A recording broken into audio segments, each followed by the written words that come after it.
Welcome to my channel, Sunshine Shoulders. Every black man has a story. What's up, man? How you doing? What's your name? Stephen. Stephen? Where you from? Indiana. Indiana? Well, you know I'm from Kentucky. Yeah, we're neighbors. Yeah, Louisville, Kentucky. How long you been in the Philippines? I've been here 6 months now. 6 months and a few days. You look young, man. 43. Wait, so were you some type of digital nomad or something? I actually did 20 years in the military, and Oh, wow. I was in tech too, and I did that for like another 5 years, and then I just wanted a little bit of a change, so I just started traveling, and this is my 37th country, and I'm just kind of hanging out here. Oh, wow. Yeah, because they're getting younger. The meet and greet was today. How did you like that? It was good. Food was good. It was off the beaten path. I didn't even know this was here. Apparently, it's only been open for like 6 months. Yeah. The good people are nice. Food was pretty good. Drinks reasonably priced. Pretty good turnout. Yeah, it was packed. It was Yeah. packed. Because I talked to a guy, he was 30. You're 43. Michael Beach Life's 45. I talked to a guy 39. The youngest guy over there was 32, and he's actually retired from the military. I don't know. I guess he got the VA or whatever going on. Yeah. If you get service connected, you get service connected disability, and you don't have to do 20 years. I did some time in the Guard, and I got you get a rating. Yeah. Now you said you've been to 37 countries, so why the Philippines then? Because you said you've been here for how long? About 6 months. About 6 months. Is that the longest you've ever stayed in a place? No. But I don't really like to count some of those because that was in the military. Oh, okay. So like the Army deployments are the longest. So my first deployment was to Afghanistan. I was there for 12 months in country, and then I came back and went again for another 12 months. Oh, wow. But with the pre-mob and the mob, the demob, it was 18 months on the first one. But yeah. Did you see action? Yeah. You was actually pulling the trigger over there. No, not like that. Not like that. A lot of it was indirect. Like they would shoot mortars at you. Like they love to do it at lunchtime because they know pretty much where the cafeteria is. So they just start lobbing stuff over at lunchtime because they know there's going to be a big group of people in one area. So that happened a lot, and some of them were pretty smart. Like we had this one team. They were freezing mortars, and then they would just they'd wedge them in, and then they just point it towards the base, and then it was like a timer. When it melted, it would slide all the way down, and Oh, wow. and somebody was just playing around with the camera and finally figured out what they were doing because we couldn't catch them. So But what are some of the places you've been to that out of the military? Because you're traveling. You got a YouTube channel? yeah. What's the name of it? SMW Travel. SMW Travel. Yeah, it's my initials. Stephen Michael White. SMW Travel. Yeah, so you went. You told me Colombia. Yeah, Colombia. Where'd you go in Colombia? Medellin and Cartagena. Did you go to no, Cartagena? I didn't go to Cartagena. I went to the capital. I can't think of it now. I went to the capital, but I went to Medellin like 4 times, and then I went to the capital. I've been to El Salvador, been to Mexico, been to Slovakia, been to Germany, Panama Canal, Vietnam, Guam, Thailand. Oh yeah, I've been Yeah, to Thailand. Yeah. But you've been here 6 months, so you must like the Philippines. Something about the Philippines you like. It's the people. Some of the things are annoying, and I mean, like it's the speed, especially coming from like the military. It's like we walk faster, we talk faster, and I kind of got used to that. You know, the U.S. I want it now. You know, it's like fast food. I want it now. Fast food is supposed to be under 5 minutes. That's right. You know, but I just got to remind myself, like, why am I in a hurry?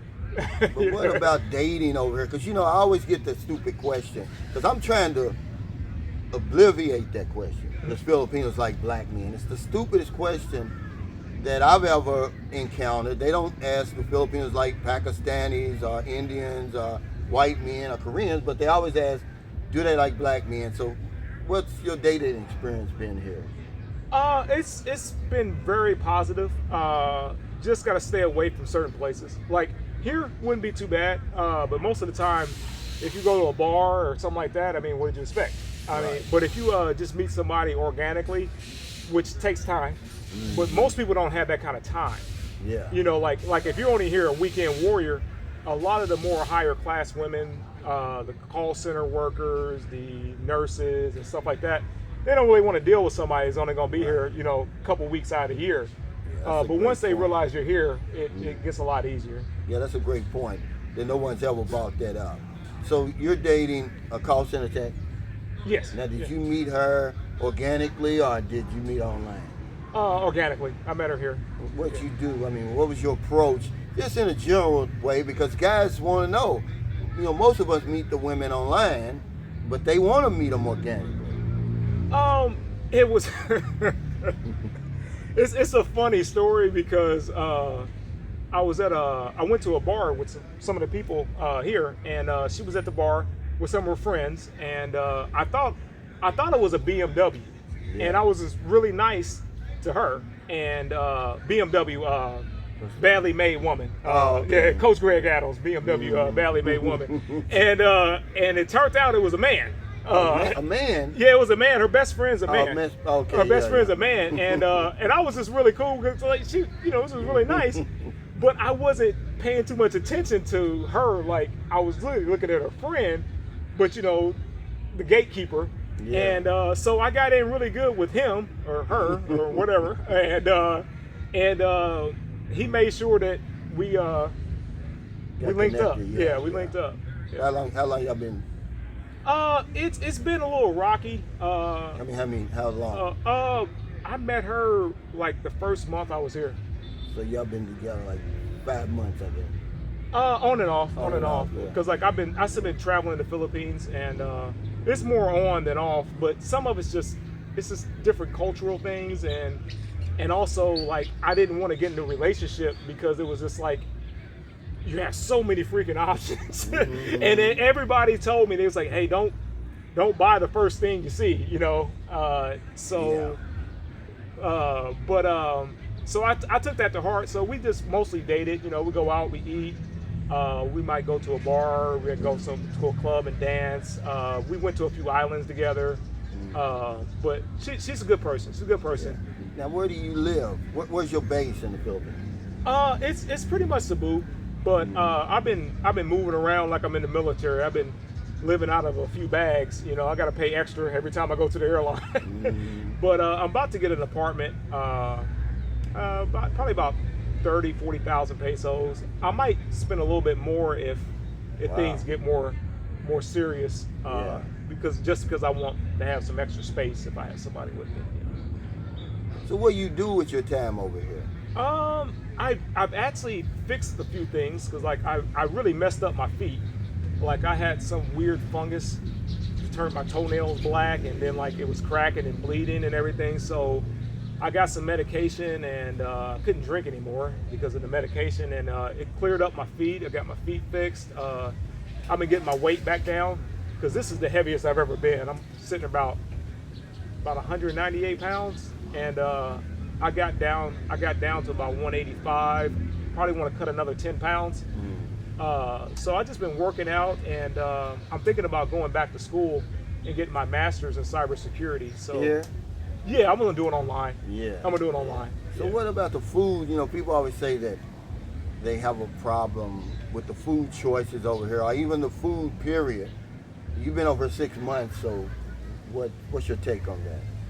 You get what you pay for. I mean, you can go get some street food for 50 cents a dollar, you know. But I'm part of the Bistro Club. I have a Landers membership. I go to Pure Gold, and I pay a little bit more to get better quality things. And like I'll go to Texas Roadhouse. I'll go to the TGI Fridays. It's all part of the Bistro group. You know, you get 20% off for like 2,200 pesos, and on Mondays you get 30% off. So it kind of curbs the cost a little bit. But that's part of the reason why I'm in. Right now I'm living right across the street from Landers. What's your budget approximately? That do you think on a monthly basis? Mine is With your rent and everything. Mine's a little bit higher because I move around, and like I'll go to another city and I'll stay there for 10 days or a month, and then I'll just come back here and I'll stay here for a month. So I'm spending about 3,500, 4,000 US a month. But I'm doing whatever I want. Like I'm buying new shoes. I'm eating out at American restaurants. I'm dating. I'm taking flights. I mean, I flew back in, Valentine's Day, spend with somebody. So I'm doing whatever I want. About 3,500 US, 3,500, 4,000. Did you know that the Philippines considers you rich if you're bringing in $3,808 US per month? Yeah. You're considered rich over here. Yeah. So you're really living like a rich lifestyle here. Yeah. I mean, technically, I'm a millionaire here. Yeah. I mean, it's about 18,000, and I made sure I had at least 1 million pesos in the bank in case something happened. I was like, if this doesn't work out, this traveling thing, I'll have enough money to get home and get a job. Give me some time to get a job and restart my life. So yeah, it's weird. It's weird being a millionaire. It's weird. Now, so are you working, or is that your retirement income that's allowing you to spend 3,500 per month? I have a few different sources of income right now. Like I kind of messed up, but I didn't know during the pandemic real estate was going to double. Yeah. I used to have 7 properties, and because I did real estate, and because some of my military time was in the National Guard. Yeah. So I had 7 properties. I got 2 now that are income producing, and I have I made a dividend portfolio a little bit over 100K, but it's bringing me in about 1,500, 2,000 a month, and just dividends. That's crazy, man. So I got that, the rental properties, and the VA takes care of my medical, and they give me a little bit of money too. How did you get into investing? Because you're the second guy in a row that I've talked to. Younger, well, he was 58, but both of you are into investing. See, no one told me about investing. I had a 401k on my job, but that's about as far as I got. So how long have you been investing your money? I've been investing since I was about 18, but I didn't get serious until I was about 35. And what I ended up doing was I was in the National Guard, and I was working a full-time job, and I was a real estate broker. So what I did basically, what kind of got me started was I took all of the money I made from the National Guard, and I just deposited it into the TSP. And then there was a what's the TSP? Thrift savings plan. It's for U.S. government workers. So everybody that's a government worker, federal Title 10 or whatever, they can contribute. It's like the 401k for the government. Okay.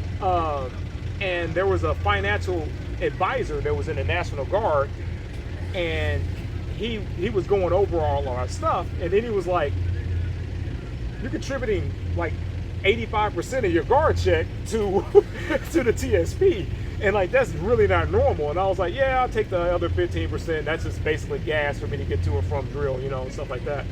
And so he started talking to me about some things, and then I got on the Acorn, and then I found out Acorn would start giving me these dividends, and I was like, "What is going on?" I'm getting like $20-$30 a month in dividends. I'm like. And so I started looking into it, and I started looking at the high-end ones like Armor, AT&T, Verizon, and then I just started buying as many shares as I possibly could. Wow. And so I got up to over 1,000 shares in AT&T, over 1,000 shares in Armor, over 1,000 shares in ARC, and some of those are like, I think AT&T is like 4.5,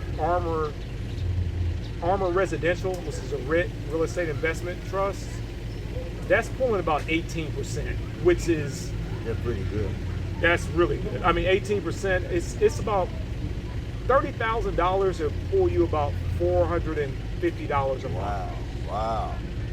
Y'all heard this, don't you? Yeah. So. This is crazy. But you got to be careful with some of them, because some of them you might be getting $435 a month, but you got 30,000 in there. If you're losing like 1 or 2%.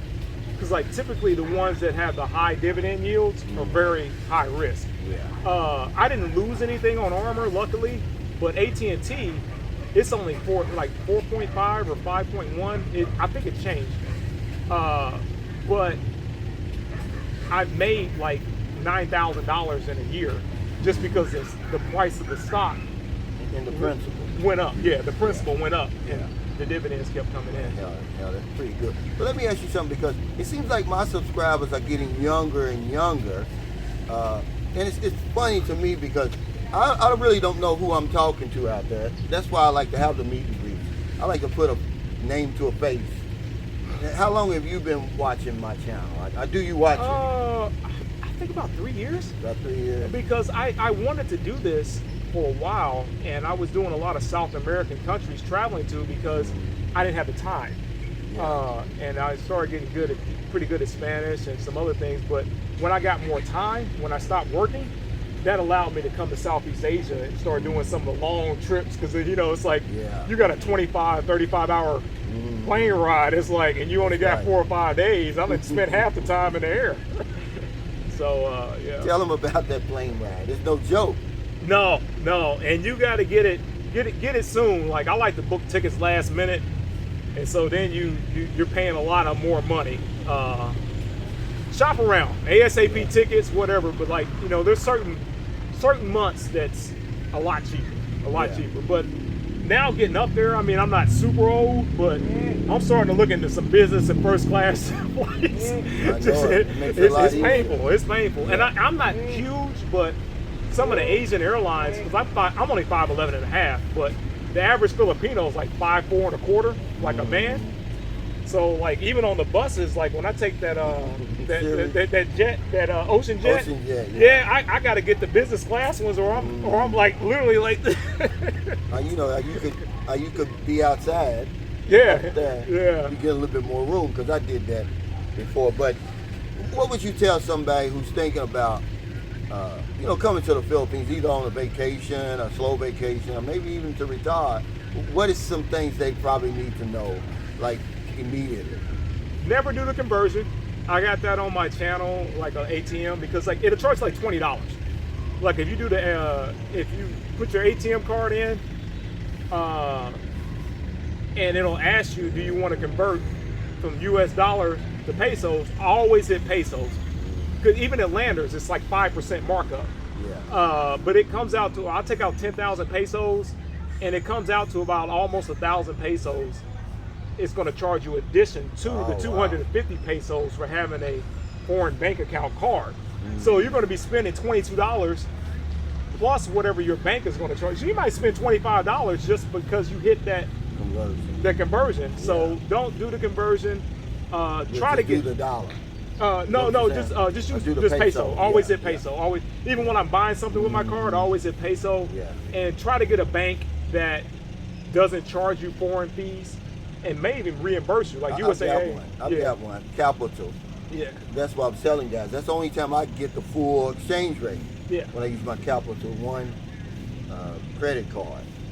But yeah, thank you, Steven, man, for coming on. And what's your channel again? Tell everybody. It's SMW Travel. It's mostly shorts, so if you having trouble sleeping at night, go ahead, check it out. Was it comedy or what? No, it's just like me doing silly stuff. Like I got one where I'm like hunting for oysters with my snorkel. I got one that's about to come out where I'm feeding a lion, and that was actually in the Philippines. Here. Zubik Safari. Oh wow. So it's just me doing silly stuff, and like I miss my firearms from the military, so I got some where I'm shooting airsoft guns and stuff like that. Yeah, I think it's important that people hear our stories, because have you ever been interviewed before? No. Yeah. See, and you see how interesting his story is. 43, retired from the military, investor, world traveler, the whole 9 yards. And y'all would have never known it if I didn't start this Every Black Man Has a Story series. I just want to get our stories because, number one, they're interesting. Number two, people need to hear them. There's somebody that's going to watch this video and you're going to inspire them to maybe start investing or to come to the Philippines or join the Army. We never know. But thank you again, man. I really appreciate you, man. Just be patient. that's the other thing. If you come to Yeah. the Philippines, be patient, and remember, sometimes if a cab driver is trying to get over on you, it's probably 200-300 pesos. You're talking about $3-4. So Yeah. don't lose your cool over a couple dollars. Yeah, that's good stuff. But find it in your heart to help somebody, man. Not a day goes by I don't help somebody. Have you been helping people over here? Yeah. You can do do a lot with without going broke, right? 1,000 pesos, about 18-20 bucks. Mm-hmm. You can really put a smile on somebody's face. Absolutely. That's why I do it every week. I spin my wheel every week. Because if I don't know anything else, I know there's one thing for sure. We help other people, we help ourselves. Take care, stay safe, stay out of trouble. I'll see y'all next time. Don't do anything stupid. Give your money away to these women over here, right? Thanks, man.